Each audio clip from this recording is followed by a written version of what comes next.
로키니스 팔로 리눅스 마스터 2급 정복하기 2세 페이지 115페이지 챕터 3 기본 명령어에 대해서 설명드리도록 하겠습니다. 자, 이 챕터에서는 이제 기본 명령어라고 해서 크게 이제 세 개의 영역으로 나눠져 있는데 첫 번째가 이제 사용자 생성 및 계정 관리고요. 그 다음에 디렉터리 및 파일, 기타 명령어 이렇게 구성이 되어 있습니다. 근데 저 개인적인 생각으로는 뭐, 뭐 계속 지난 영상에서 말씀드렸지만 이 목차가 제가 설정한 게 아니고요. 협회에서 이제 초기에 설정하다 보니까 사용자 생성 및 계정 관리가 먼저 나왔는데 사실 이 영상을 보시기 전에 만약에 다시 뭐 이렇게 유튜브나 다른 콘텐츠로 보신다고 하게 되면 이 두 번째 챕터인 디렉토리 및 파일을 먼저 보시고 요거를 네, 사용자 생성 관리를 보시는 걸 권해드립니다. 그리고 중간중간에 이게 명령어들, 뭐 LS나 CD 막 이런 명령어들이 필요한데, 그런 부분들이 없는 상태에서 사용 생성이 좀 먼저 나온다는 건 조금, 네, 처음 하시는 분들 좀 어려움을 느낄 수 있을 거라고 생각됩니다. 혹시, 네, 이 리눅스 명령어 개요 다음에 한 번 더 제가 또 말씀드리겠습니다. 순서 좀 바꾸는 것도 괜찮지 않을까, 예상이 됩니다. 생각이 됩니다. 자, 일단 3.1.1 리눅스 명령어의 개요는 이제 들어주시는 게 좋겠죠. 자, 일단 뭐 이거를 하시기 전에 이제 실습 환경부터 한번 정리를 한번 해드리겠습니다. 일단은 이제 리눅스는 다 이제 설치를 하셨을 거고요. 지금 이게 지직거리는데 요거는 아마 제가 한번 잡아보겠습니다. 이제 지난 영상 보렸는데 이게 음, 지금 뭐 여러 가지 일단은 네, 저희 로그인 한번 먼저 해볼게요. 저 이게 제 거 그래픽 카드랑 안 맞는 건지 모르겠는데 음, 자, 일단은 저희는 이제 설치를 이렇게 하고 실습을 하실 때 무조건 일단 루트로 로그인 하셔야 돼요. 일반 사용자로 로그인 하시면 안 되고요. 루트로 반드시, 루트로 로그인 해주세요. 자, 목록이 없습니까를 이렇게 선택을 하시고요. 루트 로그인 하시려면. 자, 사용자 이름에 루트라고 입력을 하시고, 이게 지금 깜빡이는 게 이제 메일엔드 때문에 그런 것 같거든요. 일단 저거 제가 X11 디스플레이로 바꿀게요, 클래식. 네. 약간 웨이랜드랑 뭐 제 노트북이 안 맞는 건지 그래픽카드 안 맞는 건지 한번 테스트 한번 해보겠습니다. 자, 암호는 제가 로키로 선정했고요. 로키 로긴 한번 해보겠습니다.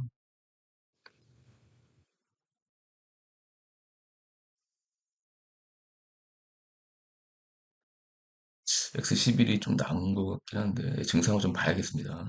이제 웨이랜드가 이제 제가 책에서는 뭐 최신이 웨이랜드라 웨이랜드로 이렇게 하라고 했는데 일부 그래픽 카드라든지 또는 이제 노트북 모델에 따라 이렇게 웨이랜드가 지원이 안 돼서 뭐 메뉴에 안 나타난다 뭐 이런 얘기도 있기 때문에 X11로 쓰시는 이전 모델인 그걸 쓰시는 걸 권해드립니다.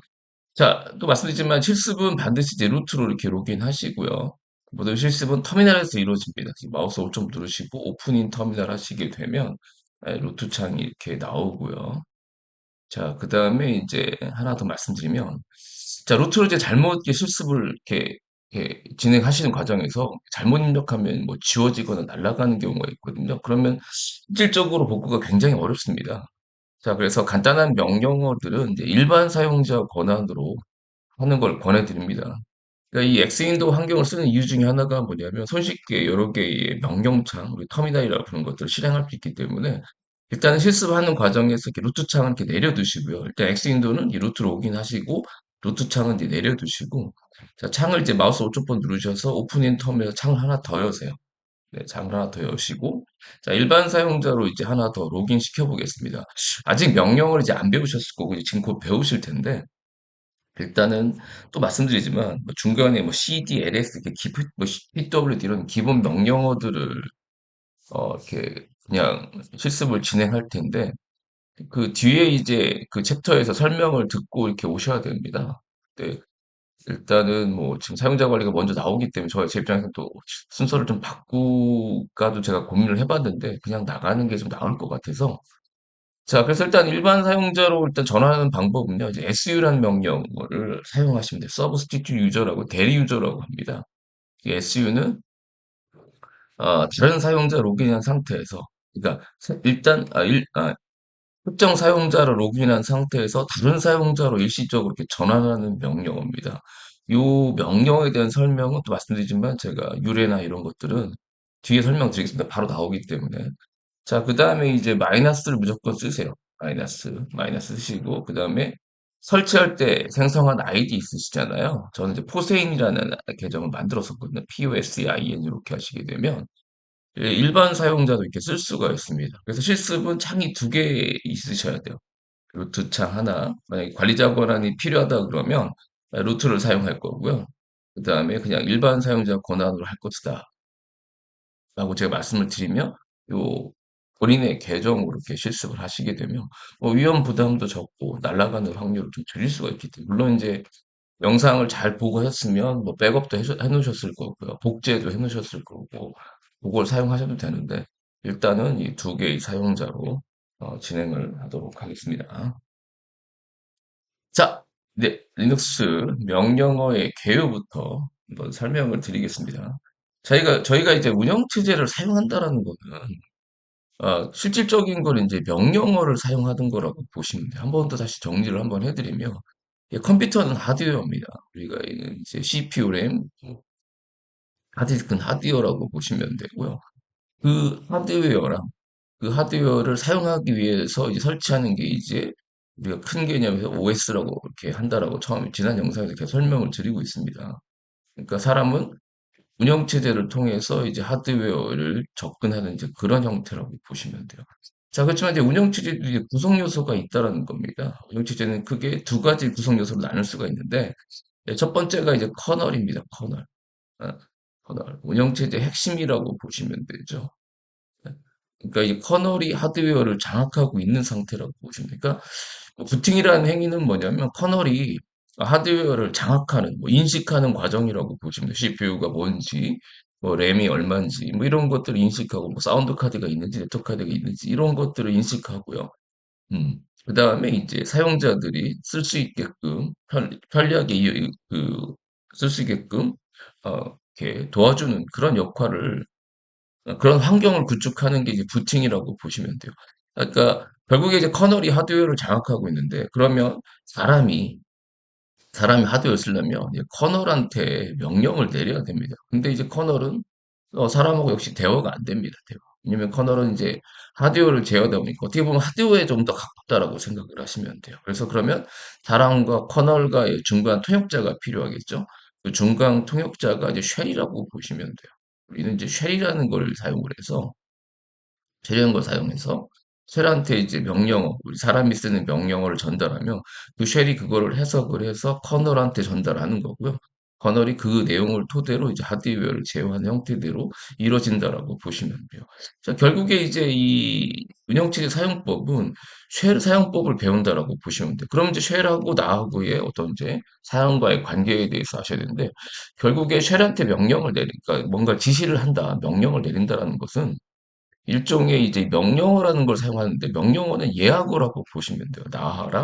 나도 알아들 수 있고 그다음에 쉘도 알아들 수 있는 일종의 예하고 같은 개념이라고 보시면 돼요. 결국에 이제 쉘을 사용한다라는 건 뭐냐면 그런 이제 명령어를 사용해서 대화를 진행한다라는 정도로 정리할 수가 있겠습니다. 자, 결국에 이제 운영체제를 사용한다라는 거는 특히 리눅스에서는 이 명령어를 사용하는 거라고 보시면 돼요. 자, 근데 이게 명령어도 이제 종류가 있다라는 겁니다. 자, 읽어보도록 하겠습니다. 3.1.1 리눅스 명령어의 개요. 자, 리눅스의 명령어는 내장 명령어라는 게 있고요. 또는 이제 내부 명령어라고 하고요. 자, 외장 명령 또는 외부 명령어라고 합니다. 이렇게 두 개로 구분할 수가 있어요. 자, 그래서 내장 명령어에는 뭐 익스포트, 히스토리, 로그, 엑시트 등이 있다라고 되어 있는데 일단 얘네들 이 내장 명령어는 뭐냐면 파일로 존재하지 않고 쉘에 내장돼 있어 쉘이 직접 해석하고 실행한다라는 거죠. 실질적으로 로그인이라는 우리가 이제 뭐 리눅스가 이제 서버나 이쪽을 더 많이 쓰기 때문에 간단히 설명드리면 우리가 운영체제 이 리눅스를 쓰기 위해서는 운영체제 로그인이라는 행위를 합니다. 즉 아이디 패스워드를 입력을 하는 거죠.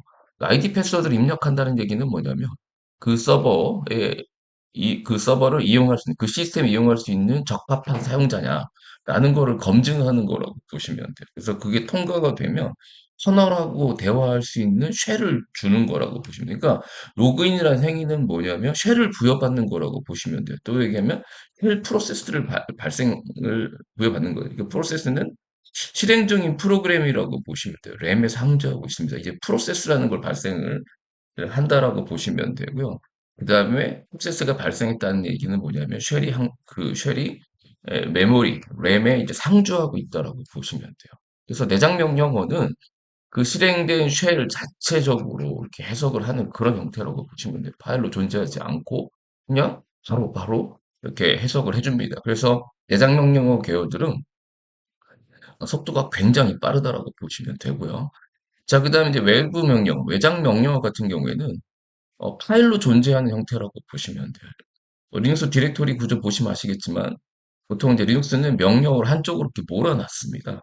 그래서 USR의 bin 또는 USR의 SB. B는 모든 사용자가 사용할 수 있는 명령어, 바이너리 약자고요. SB는 시스템 바이너리 약자죠. 루트 사용자가 사용할 수 있는 명령어를 이렇게 몰아놨다라고 보시면 돼요. 그리고 그쪽에다 몰아놓고 쉽게 찾기 위해서 그 디렉토리 모아놨는데 어쨌든 외장 명령어는 죄송합니다. 리눅스 대부분을 차지하고 명령어의 대부분을 차지하고 파일 형태로 존재한다라고 보시면 되고요. 보통 외장 명령은 어떻게 실행이 되냐면 자 내가 쉘 프로세스를 내 메모리에 쉘이 상주하잖아요. 그럼 내가 만약에 아직 명령은 안 배우셨지만 만약에 LS라는 명령어를 실행한다. 라고 하게 되면 이 쉘이 LS라는 명령어를 찾습니다. 먼저. 그러니까 그 명령어를 찾아서 그 다음에 메모리에 올립니다. 그러니까 추가로 프로세스가 발생한다라고 보시면 돼요. 그래서 이렇게 추가로 발생하는 방법이 포크예요. 이 포크랑 여기서 뭐 언급을 또 프로세스 관리에서 또 나오긴 하는데 특정 프로세서가 다른 프로세스를 발생하는 방법은 이제 포크랑 EXEC라는 게 있습니다. EXEC. 자, 일단은 포크가 먼저 나왔기 때문에 포크를 먼저 설명을 드린 포크는, 이 쉘, 메인이 되는 거죠. 보통 이게 우리가 부모 프로세서라고 하는데, 이 쉘이 프로세서를 발생할 때 메모리를 똑같이 추가로 할당을 받습니다. 거의, 또 추가로 할당을 받아서, 거기에 이제 로딩을 하는 그런 형태입니다. 그래서 포크는 보통 우리가 이거를 부모 프로세스, 자식 프로세스라고 부릅니다. 그러니까 이 LS라는 명령을 실행하게 되면 쉘에 종속되는 형태대로 자식으로 이렇게 붙는 그런 형태대로 실행되는 게 포크고요. EXEC는 대체가 됩니다. 즉 쉘이 만약에 LS라는 프로세스를 발생시켰다라고 하게 되면 쉘은 사라지고 이 쉘 프로세스 자리에 이제 LS가 대체가 되는 그런 형태로 실행이 되는 게 EXEC입니다. 근데 대부분의 그 리눅스 유닉스 계열 운영체제는 거의 포크 방식으로 실행이 된다고 보시면 돼요. 그래서 명령을 실행하면 쉘 프로세스는 그대로 있고요. 그다음에 추가로 메모리를 할당을 받아서 거기에 로딩하는 형태로 가서 이제 그 명령을 이제 실행을 하고 결과가 나왔다. 그러면 다시 이 프로세스를 없애버리는 그런 형태로 이루어진다라고 보시면 돼요. 자, 그러면 다시 정리해 볼게요. 자, 외장 명령을 실행하면 로그인 후 부여받은 쉘 프로세스에서 포크가 됩니다. 추가로 프로세스가 발생한다라는 정도로 이해하시면 되고요. 그래서 새로운 하위 프로세스를 발생시켜서 실행을 한다라고 보시면 되겠습니다. 자, 내장 명령, 외장 명령 한번 봐볼게요. 일단은 뭐 밑에 설명 나오지만 일단은 내부 내장 명령어는 명령어로 존재를 어, 하지 않는 계열들입니다. 우리가 간단하게 할 수 있는 명령어 중에 저 히스토리라는 명령이 있는데 이제 요거는 이제 몇 가지 명령을 해보죠. LS는 이렇게 해보고요. LS는 현재 디렉토리 안에 뭐가 있냐고 보이는 거고 PWD는 현재 위치를 이렇게 출력하는 명령어. 이런 명령어는 뒤에 나옵니다. 자, 그 다음에 이제 명령어 중에 뭐가 있냐면 이제 히스토리라는 명령이 있어요. 히스토리. 제가 일부러 LSPWD 한 겁니다. 자, 히스토리라는 명령어는 뭐냐면 내가 지금 어떤 명령어를 내렸는지 확인할 때 쓰는 명령. 히스토리가 역사라는 뜻이잖아요. 자, 그럼 이제 제가 지금 세 개의 명령을 했습니다. ls, pwd, 히스토리 이렇게 세 개를 했는데 자, ls랑 pwd는 파일로 존재를 합니다. 그래서 파일로 존재하는지 아닌지는 어떻게 하냐면 명령어 중에 위치라는 명령이 있습니다. 위치. 어디에라는 그런 뜻이죠. 그래서 이 위치라는 명령어는 특정 명령어의 위치를 알려주는 겁니다. 우리나라 말로도 또 위치랑 또 뭔가 좀 매칭이 되죠. 자, 그래서 위치 ls 이렇게 해보시면요. 어, 이렇게 명령어 존재하는 게 알려줍니다. 일단 엘리아스가 나오는데 엘리아스는 별명 별칭인데 예, 엘리아스도 예, 살짝 뒤에 바로 뒷부분에 나오기 때문에 예, 뒤에 좀 설명을 드리도록 하겠습니다. 자, 일단 엘리아스는 약간 이제 좀 뒤로 밀어두시고요. 자, 밑에 보시면 USL의 빈 LS 이렇게 존재하지 않아요. 그 LS는 이렇게 파일로 여기 존재한다는 거고요. 이 LS 명령어는 이제 네, 외부 명령어가 되겠습니다. 자, PWD도 마찬가지. 위치 PWD 하면 PWD도 US 빈 디렉토리 안쪽에 존재하는 걸 확인하실 수가 있죠. 자, 그렇지만 히스토리는 존재하지 않습니다. 히스토리 하시게 되면 노인하고 이제 경로 같은 게 나오죠. 역시 패스도 조금 뒤에 설명드리도록 하겠습니다. 어쨌든 노 히스토리라고 나와요. 파일로 존재하지 않는데 실행은 된다. 예, 이런 계열들이 내장 명령어라고 보시면 돼요.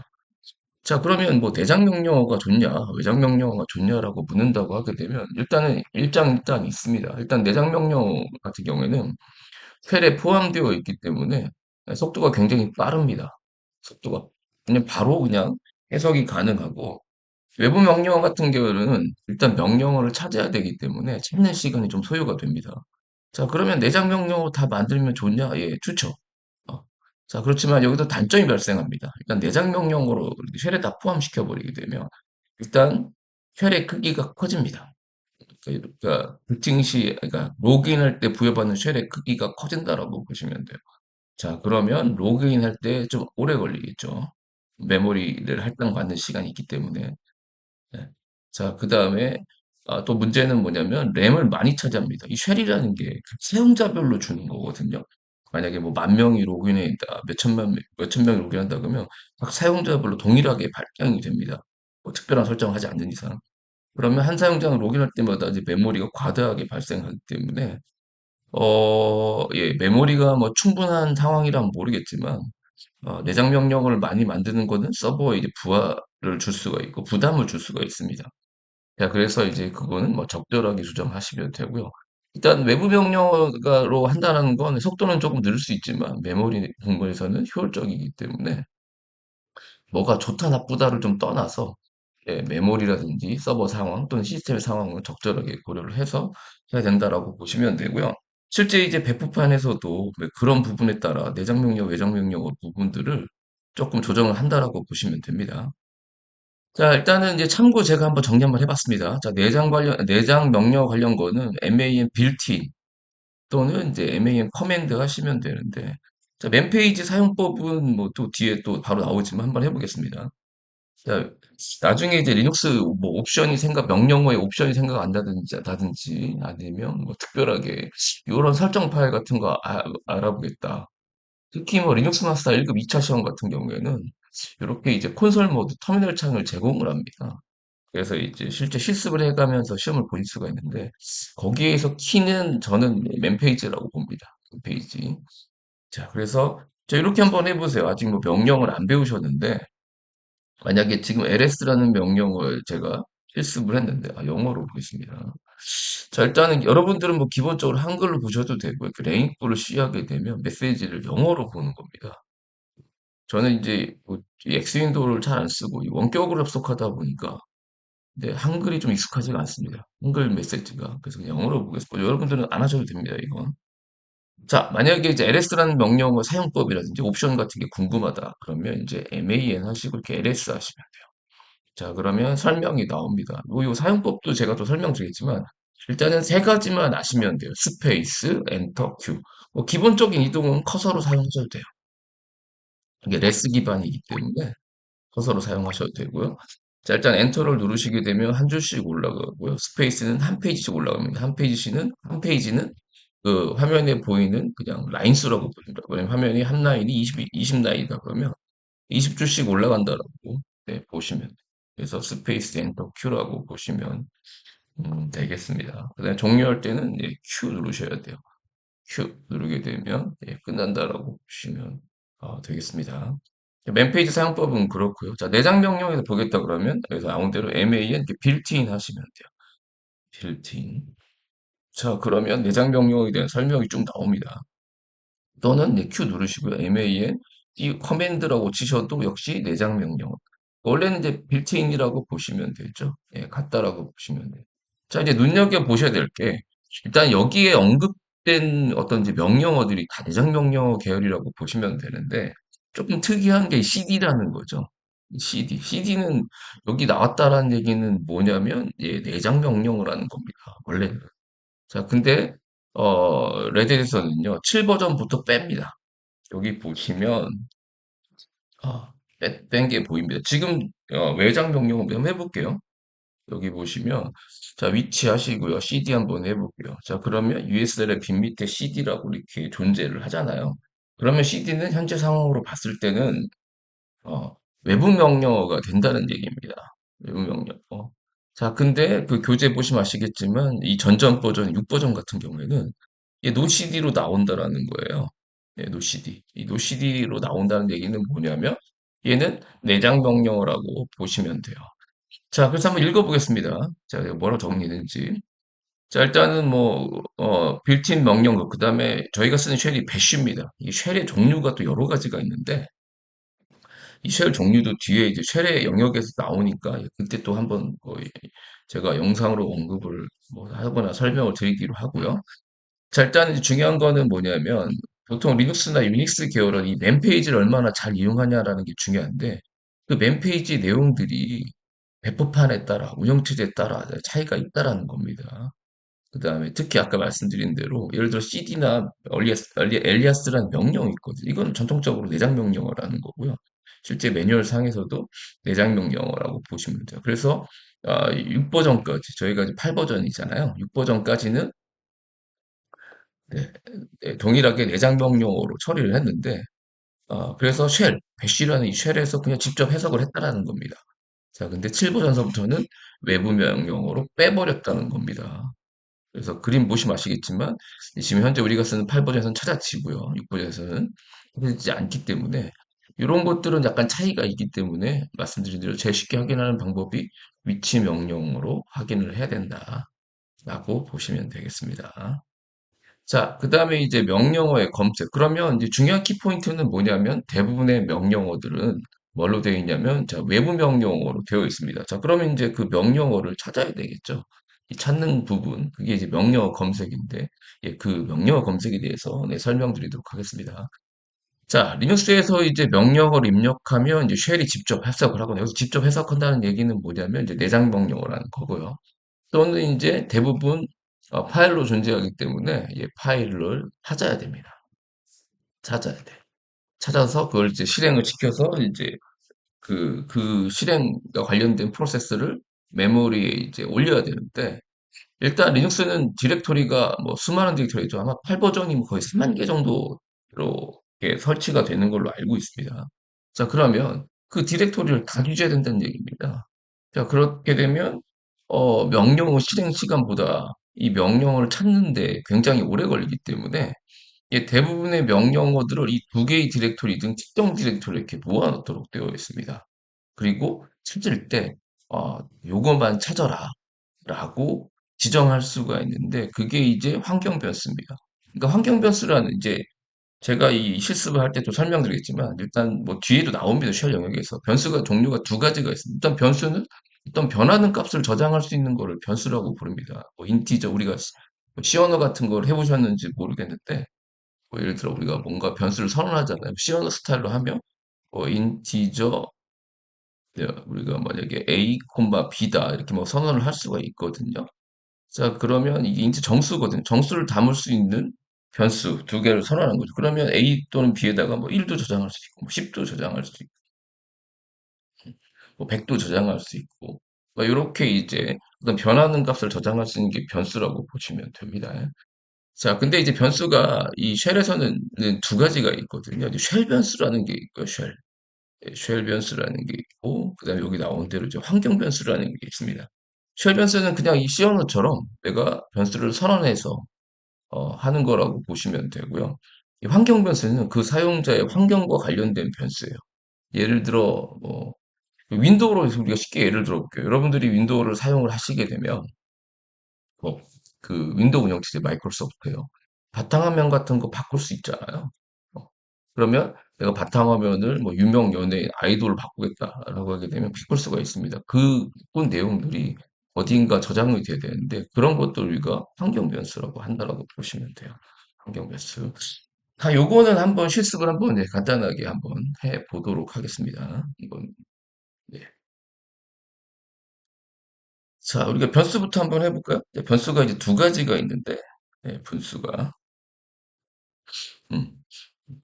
자, 이 쉘에서 이 명령에서 변수 선언하는 방법은요. 그냥 지정하시면 돼요. 형선언, 타입 선언이라는 게 없기 때문에 이게 a 이꼬르 1. 그러면 a라는 변수에 1을 저장을 하는 거고요. 그다음 유저 이꼬르 예, 포세인 하게 되면 네. 유저라는 변수에 이제 포세인을 예, 저장한 거라고 보시면 되겠습니다. 자, 요거를 이제 확인하시려면 명령어 이제 에코라는 명령을 한번 또 알으셔야 됩니다. 자, 위치 에코 하시면 에코라는 명령이 이제 외장 명령으로 제공되는데 이 에코라는 명령은 뭐 노래방 같은 데 가보시면 에코라고 나오죠. 예, 그 에코입니다. 뭐 메아리치다, 울리다, 반향하다 뭐 이런 뜻인데 이 에코라는 명령은 뭐냐면 바로 뒤에 오는 문자를 예, 그대로 출력하는 그냥 그걸 바로 뒤에 오는 문자를 그냥 모니터로 출력해주는 그런 명령어라고 보시면 돼요. 그래서 내가 에코하고요. 뭐 AA 하게 되면 AA 그대로 출력하고 에코 I love 리눅스 하시게 되면 그대로 출력합니다. 물론 이제 실무에서는 그렇게 이제 공백이 있는 경우에는 큰 따옴표나 작은 따옴표로 좀 묶어주는 걸 권해드립니다.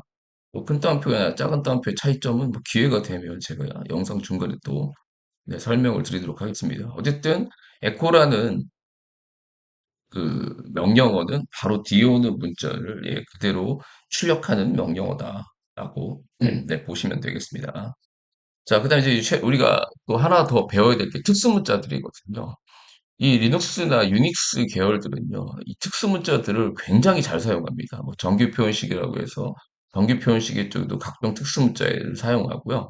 이 쉘에서도 사용을 하는데 그 쉘에서 이 특수 문자에다가 특수한 기능을 넣었습니다. 그래서 우리가 그런 것들을 뭐 백캐릭이라고 부르는데 일단 첫 번째 언급드려야 될 것 중에 하나가 뭐냐면 달러 사인입니다. 달러 사인. 이 달러 사인은 뭐냐면요. 이 바로 뒤에 오는 문자 또는 문자열을요, 변수 취급합니다. 얘가 이 뒤에 오는 거. 만약에 달러 사인 A다 그러면 A를 변수 취급하고 ABC다 그러면 ABC 문자열을 얘 변수 취급해요. 변수 취급. 자, 그래서 만약에 이 에코 명령이랑 결합을 하잖아요. 이 에코 명령이랑 결합을 하게 되면 그 변수에서 여기 선언되는 만약에 변수의 값이 있다. 그럼 그 값을 출력하는 하는 게 달러 사인이에요. 다시 정리해보면 달러 사인은 바로 뒤에 오는 문자 또는 문자를 변수 취급해서 그 명령이랑 결합하게 되면 그 변수의 값을 출력한다라고 보시면 돼요. 한번 해보도록 하겠습니다.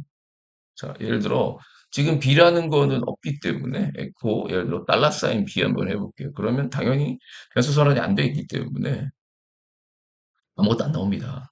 자, 제가 A랑 유저 선언했죠. 그럼 에코 하시고요. 달러 사인 A 하면 뭐가 나오냐면 1이 나온다라는 겁니다. 자, 예를 들어 한번 더 해볼게요. 에코 하고요. I love 달러 사인 유저 한번 해볼게요. 자, 일단 유저도 선언되어 있죠.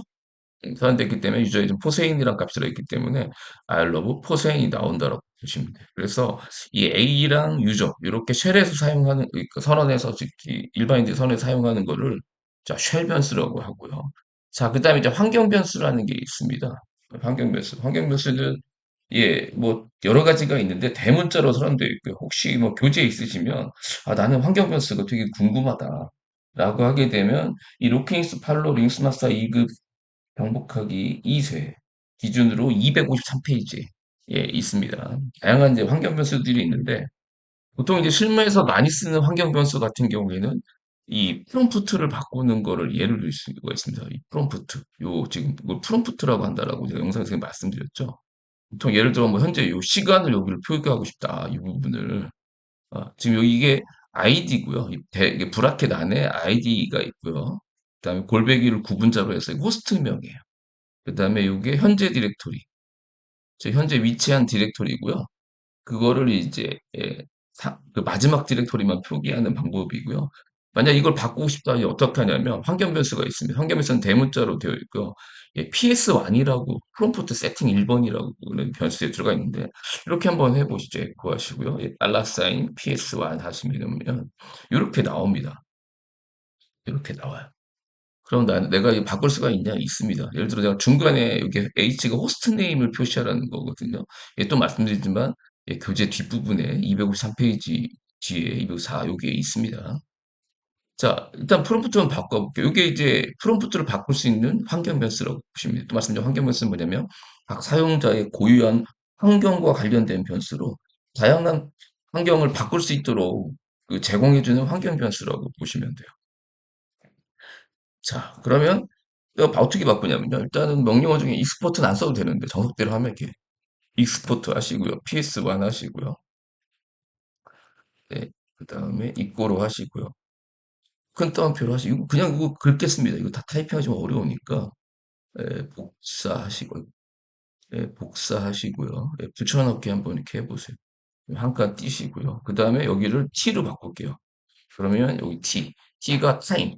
이 중간에 호스트네임 대신에 24시간 표기법에 이제 시간을 나타내는 그런 형태라고 보시면 돼요. 지금 현재 시간이 오전 10시 53분입니다.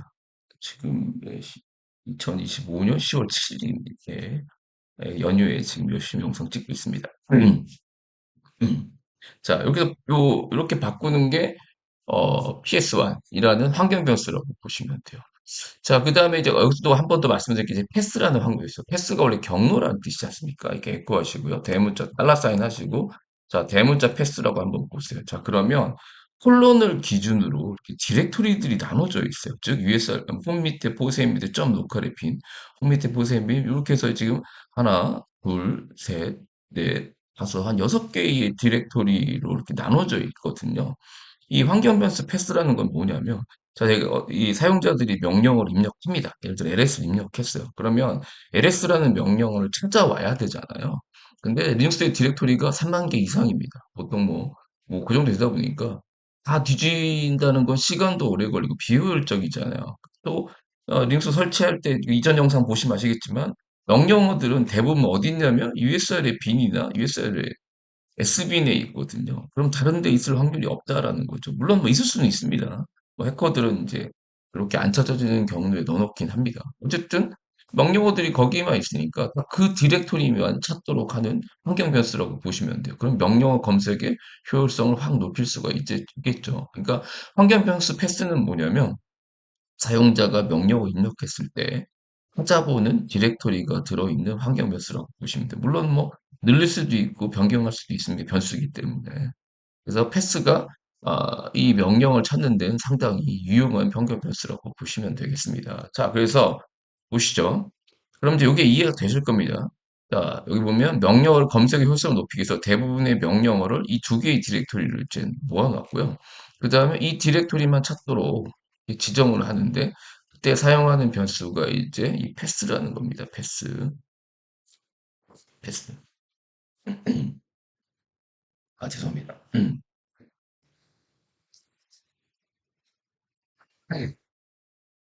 자, 그래서 패스는 사용자들이 실행 명령어를 입력했을 때 찾는 디렉토리의 목록을 저장하고 있는 환경 변수라고 되어 있고요. 쉽게 말하면 포세인이라는 사용자가 쉘프런트 LS라는 명령 입력하면 이 패스라는 변수에 저장된 경로, 즉 해당 디렉토리에 ls라는 명령이 존재하면 실행하는 거고요. 존재하지 않으면 커맨드 not found가 떨어진다라는 거죠. 그래서 없는 명령 한번 해볼게요. 여기 보시면 자, 예를 들어 AAA라고 하면 커맨드 not found 떨어지거든요. 쉽게 말씀드리면 이 에코 달러 사인 패스에 있는 디렉토리를 뒤진데 여기 없다는 겁니다. 이 AA라는 명령이 실제 다른 디렉토리엔 존재할 수 있어요. 그러니까 못 찾았다는 얘기지 없다는 얘기는 아닙니다. 그래서 명령어 메시지가 정확합니다. 커맨드 나파운드요. 이 명령어를 찾지 못했다. 라는 식으로 표기를 할 수밖에 없다라고 보시면 되고요. 그다음에 검색 경로 확인은 에코랑 달러 사인 특수문자를 붙여서 이렇게 보시면 되고 그래서 제가 그대로 했습니다. 에코라는 명령어의 사용법을 좀 설명드리기 위해서 에코 I love 리눅스 하면 그대로 출력한다라고 보시면 되고요. 에코 패스에도 그대로 출력하는데 앞에 이제 달러 사인을 붙이게 되면 달러 사인을 붙이게 되면 경로가 이렇게 나온다라고 보시면 되고요. 그다음에 이제 AA 하면 이제 커맨드 나 파운드라는 거죠. 이 경로에 없는 명령어다. 못 찾았다는 얘기 보시면 되고요. 자, 그다음에 명령어 검색 경로는 콜론으로 구분되어 있고요. 하나 더요. 자, 그다음에 이게 이제 계속 쓰겠다 그러면요. 만약 이 변수 지금 프롬프트 바꿨잖아요.